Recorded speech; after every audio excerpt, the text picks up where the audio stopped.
Video பார்க்கலாமா? வாங்க. சின்ன சாம்பார் டிப்ஸ் தான் உங்களுக்கு சொல்ல போகிறேன். சாம்பார் வைக்கும்போது நல்லா மணமாகவும் டேஸ்ட்டாகவும் இருக்கிறதுக்காக சின்ன டிப்ஸ் தான். முருங்கைக்காய் மாங்காய் சாம்பார் மட்டும் இல்லாமல் எல்லா சாம்பாருக்குமே இதை சேர்த்துக்கோங்க. சின்ன டிப்ஸ்னால் பூண்டு தட்டி எடுத்துக்கோங்க, தேங்காயும் தட்டி எடுத்துக்கோங்க, கருவேப்பிலை, கரிடகம் இது எல்லாம் சேர்த்துக்கோங்க. இது எல்லாமே சேர்த்துக்கிறது தான். பூண்டையும் தேங்காவும் முக்கியமாக தட்டி எடுத்துக்கோங்க. அப்புறம் கருவேப்பிலை, பெருங்காயத்தூள், மிளகாய்த்தூள் எடுத்துக்கோங்க.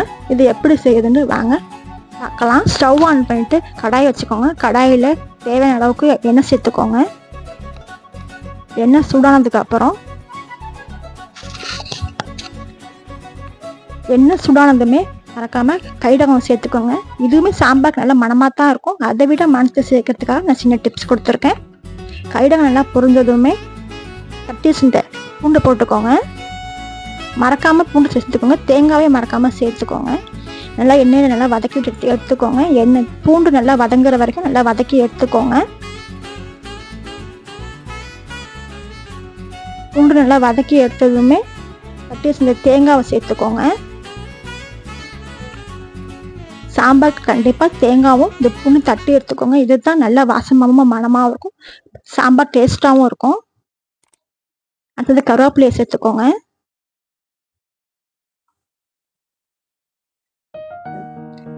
நல்லா வதக்கி எடுத்துக்கோங்க. பூண்டையும் தேங்காயும் நல்லா வதக்கி எடுத்துக்கோங்க. அப்புறம் தேவையான அளவு மிளகாய்த்தூள் சேர்த்துக்கோங்க. மிளகாய்த்தூள் பச்சை வாடை போகிற வரைக்கும் அதையுமே நல்லா வதக்கி எடுத்துக்கோங்க. அப்புறம் பெருங்காயத்தூள் சேர்த்துக்கோங்க.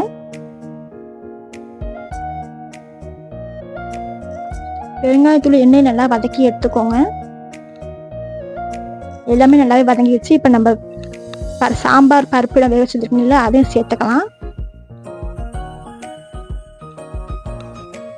மணமணக்கும் சாம்பார் நம்மளுக்கு ரெடி ஆயிடுங்க. மறக்காம டிப்ஸை செஞ்சு பாருங்க, ரொம்பவே நல்லா இருக்கும்.